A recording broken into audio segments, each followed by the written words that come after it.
এটা ছিল অদ্ভুত এক রাত। আমরা চার বন্ধু, লালু, পাঁচু, ভোম্বল আর আমি গাড়িতে চেপে বিয়ে বাড়িতে যাচ্ছিলাম। গাড়িটা ছিল আমাদের মহাভারতের যুগের মতো পুরনো, আর রাস্তা ওই রাস্তা দেখে মনে হচ্ছিল ভূতের বাড়ি যাওয়ার শর্টকাট। বলাই, এই রাস্তা কি মানুষের না ভূতের? আলো নেই, মানুষ নেই, আমরা কি আদৌ বিয়ে বাড়ি যাচ্ছি তো নাকি নরকে? আলোর অভাব বুঝলি, কিন্তু রাস্তায় গর্তের অভাব নেই। দেখ, যদি বিয়ে বাড়িতে গিয়ে মাছের কালিয়া আর মটন না পাই, আমি না এই রাস্তা যে বানিয়েছে তাকে ধরে এনে ধোলাই করব। আমি ভাবছিলাম এই অন্ধকার পথে আবার ভূতের দেখা না পেয়ে যাই, কিন্তু দেখা গেল আমাদের গাড়ি ভূতের মতো আচরণ শুরু করেছে। হঠাৎ কি হলো রে লালু? তুই কি আবার ব্রেকের বদলে ক্লাচে পা দিয়েছিস? আরে ব্রেকে পা দিয়েছি ঠিকই, কিন্তু গাড়িটা তো নিজের থেকেই ধোয়া ছেড়ে বিদায় নেওয়ার প্ল্যান করেছে। অগথা আমরা চারজন গাড়ি থেকে নামলাম। বললাম তো পুরনো গাড়ি, বিয়ের আগে গাড়িটা সারাই করে নিতে বলেছিলাম, শুনলি না?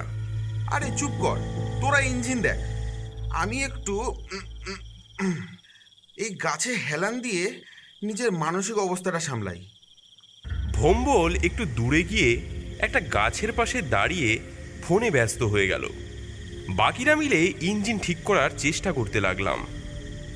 ঘণ্টাখানেক মেরামতির পর ইঞ্জিন চালু হলো।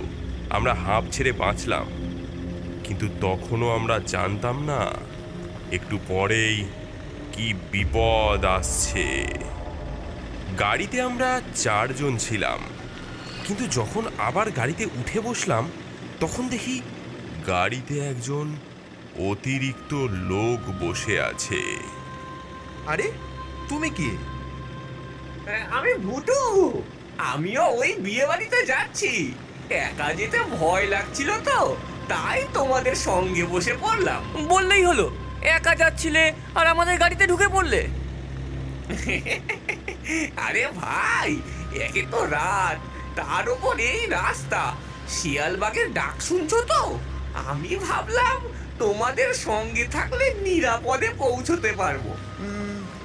এই লোকটাকে আমার সুবিধার মনে হচ্ছে না। ভয় পেও না, আমি খুব সোজা সাদা সিধে লোক গো।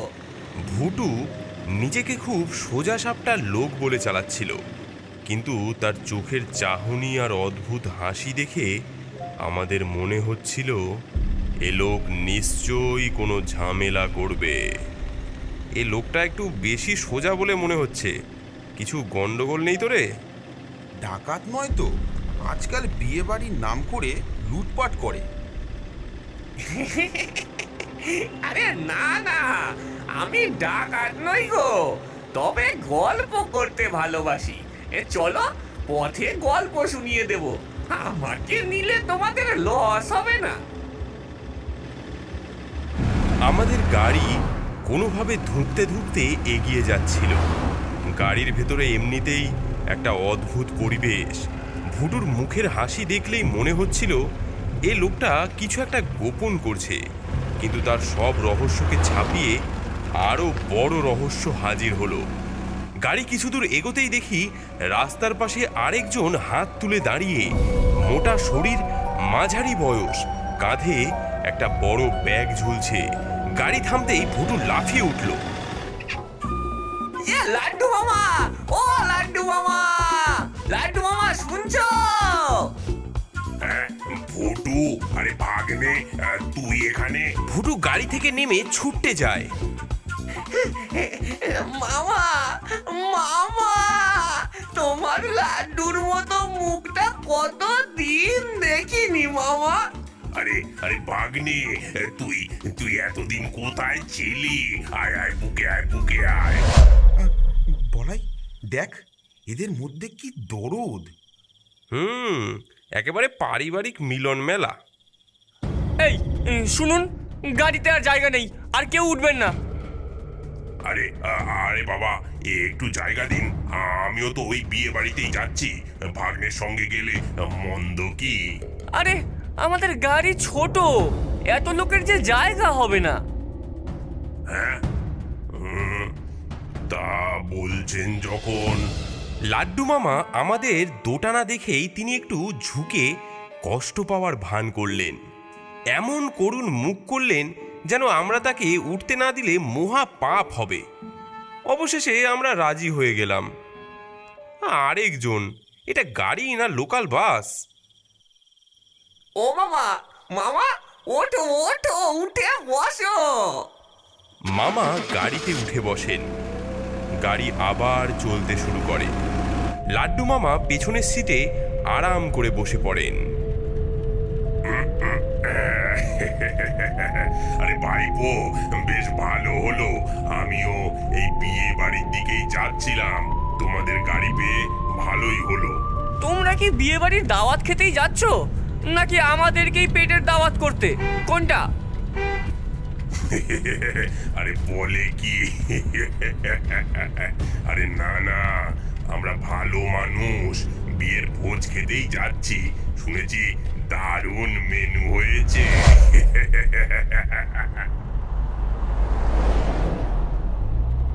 জানেন, আমাদের গ্রামে একবার একজন বিয়ে করতে গিয়ে আসল বউয়ের জায়গায় শাক চুন্নি বিয়ে করে বসেছিল। তারপর সে বউ তার শ্বশুর বাড়ির সবাইকে পুকুরে ফেলে মেরে দিয়েছিল। আরে ভাগ্নে, আমাদের গ্রামের গল্প কেন বলছিস? শাকচুন্নির জন্য সেই বর এখনো পাগল, বিয়ে করতে গেলে সে এখনো ভয় পায় যে। কি কপাল, আমরা বিয়ে বাড়ি যাচ্ছি আর এই দুজন গল্পের নামে ভূতের মুভি চালাচ্ছে। দূর, এরা কারা রে? মানুষ না ভূত?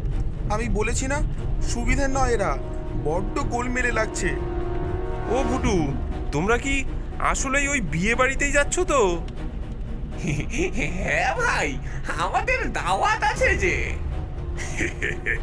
দাওয়াত ছাড়া তো মানুষ বলো আর ভূত কেউ কোথাও যায় না, বুঝলে? এই আপনি কি বললেন? আরে ভাই, মজা করলাম, মজা করলাম। গল্প করতে করতে গাড়ি বিয়ে বাড়ির সামনে এসে থামে। আমরা নামলাম, কিন্তু পেছন ফিরে দেখি ভুটু আর লাড্ডু মামা গায়েব। কোথাও তাদের দেখা নেই। কই রে, নেমেছে তো দুজন, কিন্তু গেল কোথায়? এই ছাড় তো, আপদ বিদেয় হয়েছে। থামুন থামুন, এই বিয়ে হতে পারে না। বিবাহ মণ্ডপের দিকে এগোতেই আমরা দেখি সেদিকে একটি গোলমাল শুরু হয়েছে। কন্যার বাবা রেগে গিয়ে এগিয়ে আসেন। আপনি কে? কিভাবে এই বিয়ে আটকানোর সাহস হয় আপনার? আমি ওর বর। ও আসল কোণে নয়, ও হচ্ছে আমার শাকচুন্নি, আমার চুমকি। আরে বলাই, এ তো একেবারে হিন্দি সিনেমার মতো হচ্ছে। হ্যাঁ, ভয়ঙ্কর হিন্দি সিনেমা। চুপ করে থাক। চুমকি, আমার মধ্যে এমন কি দোষ যে তুই এই মানুষটাকে বিয়ে করতে এলি? ভূত হয়ে আসার পর তোকে প্রথম আমি ঠাঁই দিয়েছিলাম। আমার সঙ্গে রাসলীলা করে এখন আমাকে ছেড়ে মানুষটাকে বিয়ে করতে এলি। এমন সময় হঠাৎ এক বয়স্ক লোক কলা গাছের আড়াল থেকে মাথা বের করে বলে ওঠে, বৌমা, পিড়ি থেকে নেমে এসো। বড় ঘরের বউ তুমি, এসব একদম মানায় না। শাস্ত্র মতে তোমার বিয়ে হয়েছে এই গেছো ভূতের সঙ্গে, আর একটা বিয়ে করে কেন আইনি সমস্যায় জড়াতে চাইছো? সবাই ভয়ে কাঁপতে থাকে। তখনই শাকচুন্নি চুমকি উঠে দাঁড়ায়, মাথা থেকে ঘোমটা সরিয়ে ফেলে। ঘোমটার নিচ থেকে বেরিয়ে আসে একটি কঙ্কাল। চারিপাশে আতঙ্কে সবাই চিৎকার করে ওঠে। এই আটকুলোর জন্যই তো আমি মরেছিলাম। আমার সঙ্গে প্রেম করে আমাকে ফেলে পালিয়েছিল এই আটকুলোর বেটা, তাই গলায় কলসি বেঁধে পুকুরে ঝাঁপ দিয়েছিলাম। আজ এসেছি এর বিয়ে ভণ্ডুল করতে। হ্যাঁ, ও মা গো, ভূত ভূত ভূত! আমাদের সামনে যেন ভূতের মেলা বসেছে, কি করব বুঝতে পারছিলাম না। হঠাৎ এর মধ্যেই ভুটু আর লাড্ডু মামা যেন বাঘের মতো এগিয়ে গেল। দিদি, দিদি ভাই, আরে ও দাদা, একটু শুনবেন? বিয়ে ভাঙতে এসেছেন? বেশ বেশ, ভালো কথা ভালো কথা, কিন্তু বিয়ে ভাঙার আগে কিছু খেয়ে নেবেন না। তুই কে? কেন বলছিস এসব? আমি, আরে আমি ভুটু গো, ভুটু, বিয়ে আর ভোজন বিশেষজ্ঞ। আপনি শাকচুন্নি হতে পারেন, কিন্তু খালি পেটে এমন ঝগড়া করা খুব মুশকিল গো। রান্নাঘরে দেখুন, দই কাতলা, খাসির মাংস এখানে সব জমে আছে। হ্যাঁ, তাই নাকি? খাসির মাংস যে আমার প্রিয়। ও বাবা গো, কোথায় কোথায় সেই মাংস? দই কাতলা, খাসির মাংস, আহা হা। কিন্তু আমিষ খাবার যে আমি খাই না, শাকাহারি কিছু আছে? দাদা, আপনার জন্য বিশুদ্ধ কুমড়োর তরকারি আছে। আগে আগে চলুন একটু খেয়ে আসি, তারপর আপনারা বসে ভাববেন খুনি কি করতে হবে। লাড্ডু মামা শাকচুন্নি, তার বর এবং ব্রহ্মদৈত্যকে রান্নাঘরের দিকে নিয়ে যেতে থাকে। এরা যখন রান্নাঘরে গেল, আমরা যেন হাঁপ ছেড়ে বাঁচলাম। আর তখনই ভুটু মেয়ের বাবাকে বলল, কাকা, এটাই সময়। শাকচুন্নি যতক্ষণ রান্নাঘরে ব্যস্ত, ততক্ষণে বিয়ে সেরে ফেলুন। হ্যাঁ, আসল কন্যাকে কেউ সাজঘরে দড়ি দিয়ে বেঁধে রেখেছিল। এই যে নিয়ে এসেছি তাকে। হ্যাঁ মা, আয় মা আমার। মেয়ের বাবা অস্থির হয়ে পড়েন। ব্রাহ্মণ দ্রুত মন্ত্র শুরু করেন এবং বিয়ে সম্পন্ন করেন। এমন ভুতুরে বিয়ে আর কখনো দেখিনি মাইরি। অন্তত বিয়েটা তো হলো, এখন খাবার নিয়ে আবার ঝামেলা না হয় তাহলেই হবে।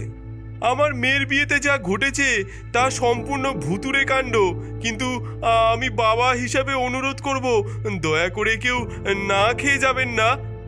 বিয়ে তো শেষ হলো, এবার মূল পর্ব শুরু, সেটা হলো খাওয়া। আমাদের চারজনের পেটে তখন সিংহের গর্জন, কিন্তু সমস্যা হলো খাবারের ভিড়। প্যান্ডেল দেখে মনে হচ্ছিল যেন পুরো গ্রাম নিমন্ত্রণে এসেছে। আমাদের সঙ্গে ছিল আরও দুই বিশেষ অতিথি, ভুটু আর লাড্ডু মামা। এরা যে কতটা খাইয়ে আর কুচুটে তা তখনও পুরো বুঝিনি। আমরা টেবিল খুঁজতে খুঁজতে ক্লান্ত হচ্ছিলাম। আরে আরে দেখ, পুরো স্টেডিয়াম ভর্তি। টেবিল না পেলে শুধু পেট কেন, মনও খালি থেকে যাবে। কিন্তু ওই ওই দেখ, ওরা দুজনে খালি ঘুরঘুর করছে। টেবিল ধরে থাক, এনারা উঠলেই আমরা বসবো। তোমরা বরযাত্রী, আমরা কন্যে পক্ষ, মিলেমিশে খাওয়াই ভালো, বুঝলে? ভাগ্নে, মাছের কাটলেট আছে তো? কালিয়া তো দেখলাম। আহা হা, আমি জীবনে এত বড় কাতলা দেখিনি গো।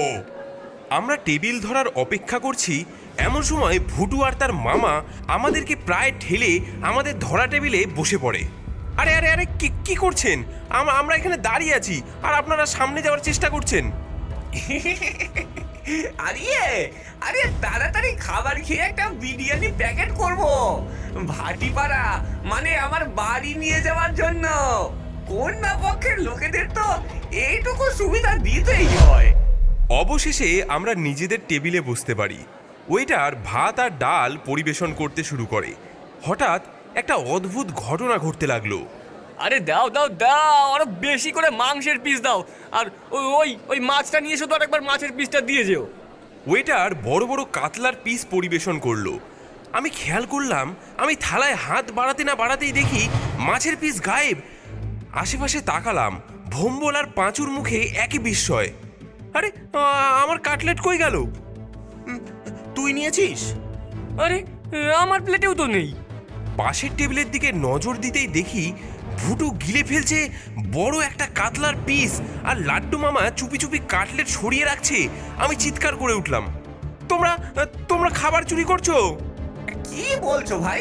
হ্যাঁ, কি বলছো? তোমাদের থালা থেকে খাবার চুরি করতে যাব কেন? আমরা তো নিজেরা বাড়ি থেকে এনেছি। এই দেখো। মটন আসতেই দেখি সেই একই ঘটনা। চার বন্ধু হতবাক। পাঁচু ওয়েটারকে ডেকে অভিযোগ জানালো, দেখুন তো মাংস আসছে কিন্তু কয়েক সেকেন্ডেই কোথায় যেন উধাও হয়ে যাচ্ছে। খাবার তো ঠিকই পরিবেশন করছি, কিন্তু কোথায় যাচ্ছে বুঝতে পারছি না। আমরা আবার পাশের দিকে তাকালাম। ভুটুর মুখে মাংস আটকে আছে আর লাড্ডু মামা একটা থালার নিচে মাংসের পিস লুকোচ্ছেন। আমি আর লালু একেবারে চেঁচিয়ে উঠলাম, আরে ওই দেখ, চোর তো ওরাই। ওই দেখ, হ্যাঁ চোর তো ওরাই। আরে ভাই, এটা তো বাড়ি থেকে এনেছি। তোমরা তো চেঁচাও কেন গো? একে খিদের জ্বালায় পেটে আগুন জ্বলছে, তার উপর মুখের সামনে থেকে ভালো ভালো খাবার সব গায়েব হয়ে যাচ্ছে। এমন সময় পাঁচু আর সহ্য করতে না পেরে এক লাফ মেরে ঝাঁপিয়ে পড়লো ভুটু এবং তার মামার গায়ের উপরে। সব খাবার বেটার ছেলেরা চুরি করে নিচ্ছে, আর সহ্য করতে পারবো না। বেটা বার কর আমার খাবার দে, তোর পেট থেকে সব খাবার বার করবো আমি। এমন সময় সেই ভুটু এবং তার মামা দুটি বড় কঙ্কালে পরিণত হয়ে গেল। পাঁচু এবং সেই দুটি কঙ্কালের মধ্যে ঝাপটি হতে লাগলো। আমরা সামনে গিয়ে তাদের ছাড়াতে লাগলাম, কিন্তু কিছুতেই ছাড়াতে পারলাম না। দে বেটা, বার কর আমার খাবার দে, বার কর। আমার খাবার বার কর। বলাই, বলাই ওঠ রে, বিয়ে বাড়ি চলে এসেছে। বেরো গাড়ি থেকে বেরো। হ্যাঁ